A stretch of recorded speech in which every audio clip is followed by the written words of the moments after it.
Ache kain, ano kain. Ibe om nanani wa ibe om nanani anduye. Nyogote nyogomanda andilula, c'est de la qualité. Nyogote nyogomanda andilula, c'est le numéro 1. Sogononala, abe mana mana, halikene malala, abe mana mana ke. Ukasi manko, c'est recommandé. Ukasi manko, c'est de la qualité. Andi baratelima, chenyuma songo matemedia, Andi baratelima, telima wa daka di tro. So don't know la fiera, petiri que no la fiera. Ibe om nanani here, mali on se verra. Andu intérieur, indox, andu extérieur, exdox, songo matemedia do. Ani si mankol, apara no kanyine, abeja teliala, abika so nuya, songo matemedia. Bara no kanyi, ibi bara no kanyi. Sogo no tani, kene mata, abara no kanyi. Ibi ibi ibi ibi ibi ibi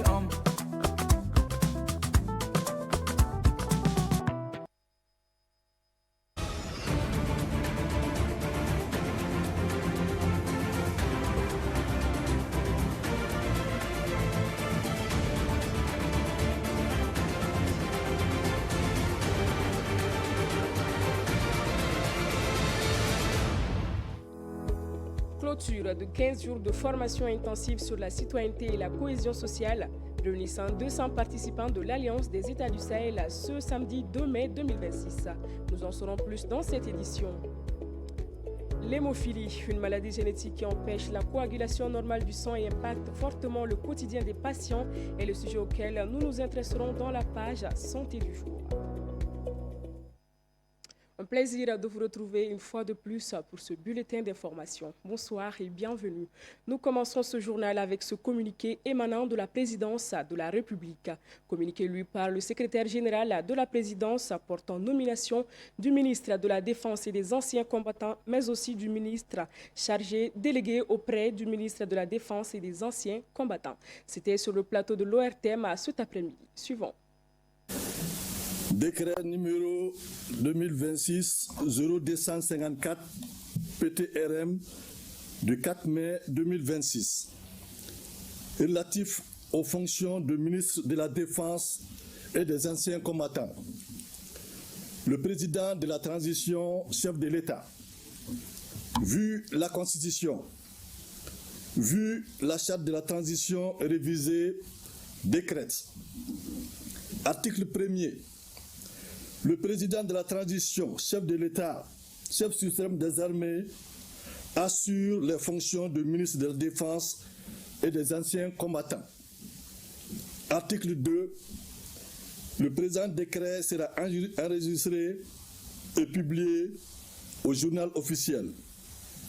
Bamako, le 4 mai 2026, le président de la transition, chef de l'État, le général d'armée Assimi Goïta. Décret numéro 2026-0255 PTRM du 4 mai 2026 portant modification du décret 2026-0062 PTRM du 12 février 2026 portant nomination des membres du gouvernement.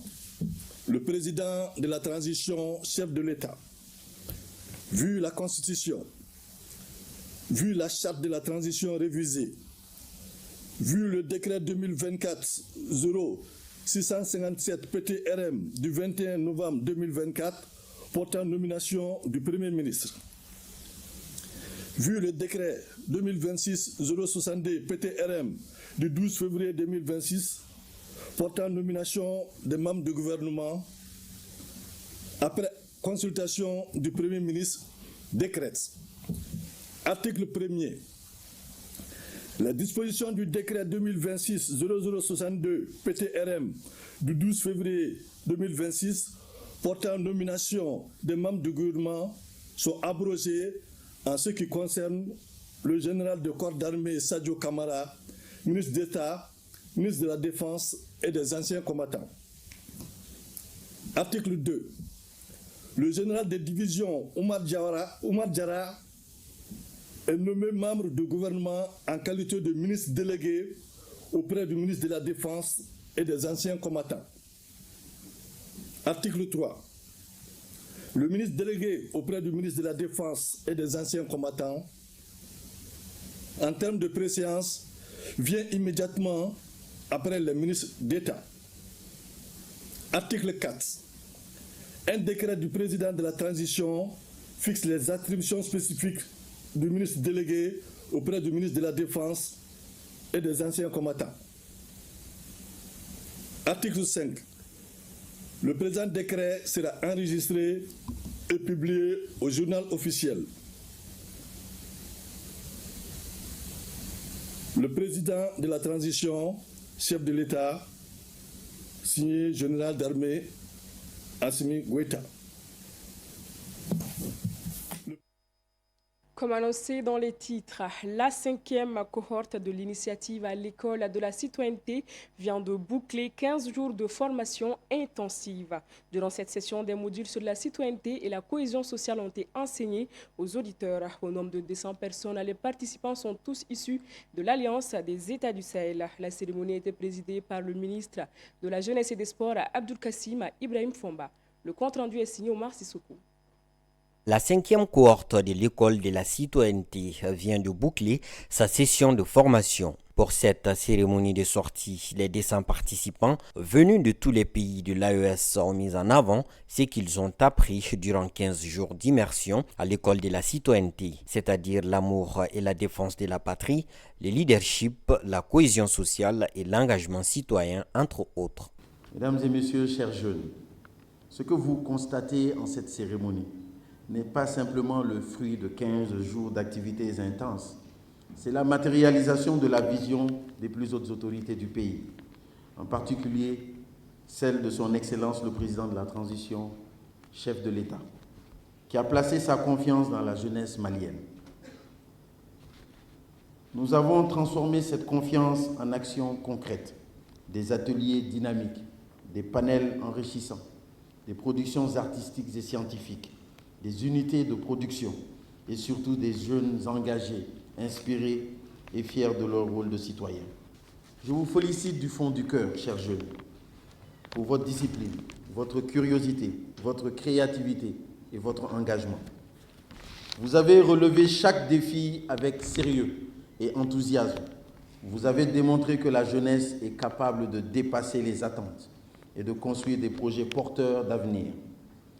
À travers vos œuvres artistiques, vos travaux de groupe, vos débats et vos restitutions, vous avez montré non seulement votre talent, mais aussi votre sens de responsabilité citoyenne.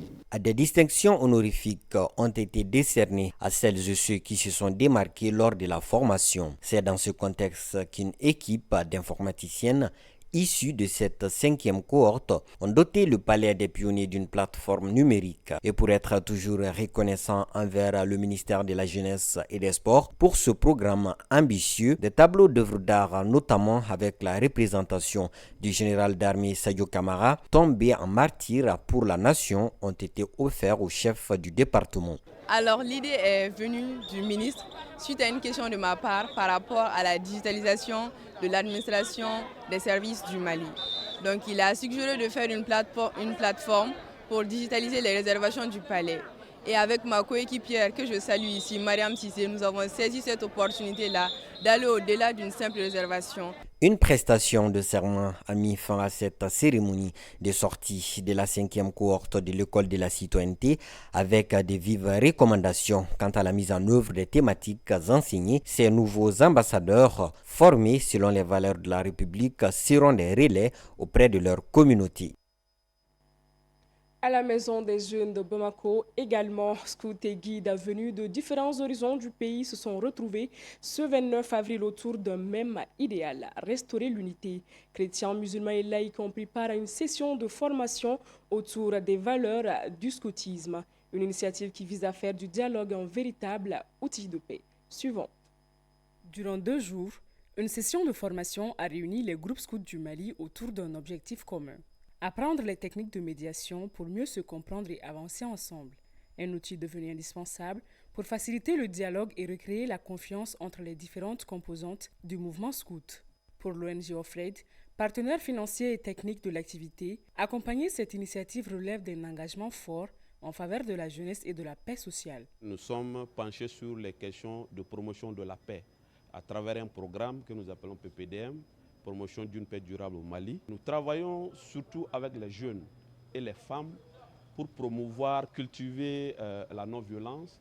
Donc c'est dans ce contexte que nous avons noué un partenariat avec les scouts du Mali. Parce que les scouts se constituent essentiellement de jeunes, parce que l'avenir appartient aux jeunes. À travers son intervention, il rappelle que l'ONG soutient particulièrement les actions qui favorisent le vivre ensemble. Même conviction du côté de la coordinatrice de l'activité. Pour elle, cette rencontre répond à un besoin urgent de rapprochement entre les différentes branches du scoutisme malien. Vu que les scouts sont des messagers de la paix, ils sont aussi les porteurs de la paix. Donc c'est dans ce cadre-là que nous avons demandé à y avoir ce projet. Pour mettre en pratique les connaissances, nous allons apprendre les techniques d'animation et aussi beaucoup d'autres thèmes à débattre avec l'ONG. Essentiellement les techniques d'une médiation. Voilà comment faire étape par étape une médiation. Voilà, on va les expliquer cela et leur montrer que la médiation est un puissant outil qui peut permettre de dénouer assez de conflits et de promouvoir la paix. L'objectif est clair, permettre aux scouts chrétiens, musulmans et laïcs de dépasser les incompréhensions pour avancer ensemble vers une même vision du mouvement. Car au-delà des appartenances religieuses, le scoutisme repose sur une promesse universelle, servir, éduquer et bâtir la paix. Une mission qui prend tout son sens dans un contexte où la jeunesse a plus que jamais besoin de repères et d'espaces de rassemblement. Parlons à présent santé. Une maladie encore peu connue du grand public impacte profondément la vie de ceux qui en souffrent. L'hémophilie, bien plus qu'un trouble sanguin, elle constitue un véritable obstacle à l'épanouissement des patients au quotidien entre douleurs, précautions permanentes et accès parfois limité aux soins adaptés. Autant d'obstacles qui freinent l'épanouissement des patients dont Aïssata Silla nous dira plus dans ce reportage. Suivons. Un saignement qui ne s'arrête pas. Une blessure banale aux conséquences parfois graves. C'est le quotidien des personnes atteintes d'hémophilie, une maladie héréditaire liée à un trouble de la coagulation sanguine. Et très souvent, c'est les garçons qui manifestent la maladie dans presque 90% des cas. Selon notre spécialiste, il existe différents types d'hémophilie en fonction du facteur de coagulation déficient. On va dire qu'il y a deux grands types d'hémophilie héréditaire, c'est-à-dire l'hémophilie type A, qui est lié à un déficit en facteur de coagulation 8, et l'hémophilie dit hémophilie B, qui est due à un déficit en facteur de coagulation numéro 9. Derrière cette réalité médicale, il y a aussi des familles confrontées au quotidien à la maladie. Madame Traoré Doussou Traoré, mère d'un petit garçon atteint d'hémophilie, nous confie son angoisse au quotidien. Ce n'est pas une maladie qui tue immédiatement et aujourd'hui, il est plus facile de la prendre en charge. Mon enfant est atteint de cette maladie qu'il a hérité de ma famille.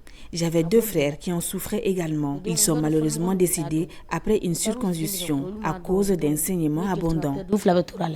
Souvent détectée dès l'enfance, la maladie nécessite une confirmation biologique à travers des analyses sanguines spécifiques. Le diagnostic, il est clinique, mais il est surtout biologique. C'est-à-dire, en fait, cliniquement, on peut savoir que la personne a des signes de saignement dans son corps, mais aussi, sur le plan biologique, il faut faire des prises de sang. Grâce au progrès de la médecine, des traitements existent aujourd'hui. Ils permettent aux patients de mener une vie plus stable et de réduire les risques de complications.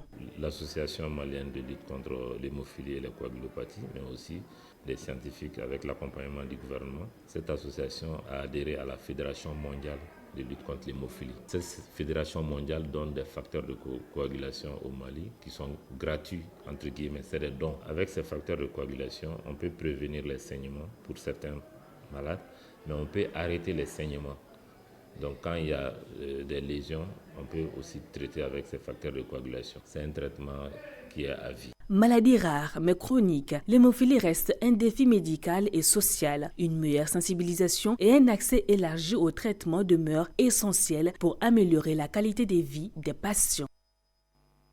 Et pour boucler à présent, on passe aux actualités hors de nos frontières et ce sera en bref et en images avec Mamadou Diallo. La conférence de presse du président Bassirou Diomaye Faye tenue ce samedi 2 mai 2026 a été un moment fort et de clarification politique et économique après 2 ans de mandat. Le président a réaffirmé qu'il n'y a aucune crise institutionnelle avec son premier ministre, soulignant que la confiance demeure. Il a toutefois précisé que si la confiance venait à manquer, il n'hésiterait pas à nommer un autre premier ministre, rappelant que c'est lui qui détient le pouvoir décrété. Il a lancé une mise en garde au PASTEF, affirmant que le parti risque de s'affaisser s'il ne se redresse pas sur une bonne trajectoire stratégique.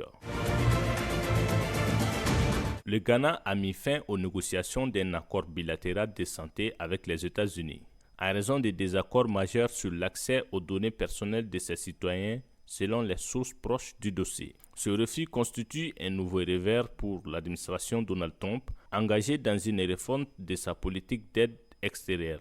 Selon ces sources, les autorités ghanéennes conduites par le président John Dramani Mahama ont jugé inacceptables les clauses américaines exigeant un accès à des données sanitaires sensibles. Les discussions entamées en novembre dernier portaient sur un financement de 109 millions de dollars sur 5 ans destiné à la lutte contre le VIH-Sida, la tuberculose et le paludisme. Le 2 mai 2026, le roi Mohamed VI a nommé son fils Moulay El Hassan, 22 ans, au poste de coordinateur des bureaux et services de l'état-major général des phares, forces armées marocaines. Cette nomination au cœur de l'appareil militaire est une étape cruciale pour la préparation de sa succession. Le roi Mohamed VI avait occupé une fonction similaire dès 1988 sous le règne de son père Hassan II.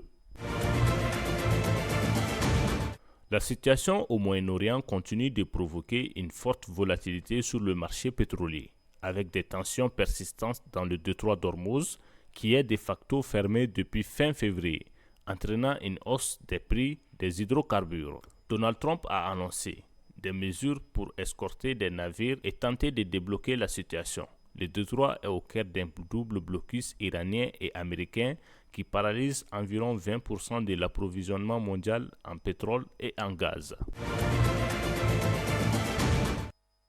Voilà ce que la rédaction de Advance TV a pu rassembler pour vous en ce début de semaine. Merci de votre disponibilité et à vendredi pour de nouvelles informations. Bonsoir.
Sogono tani kene mata abara no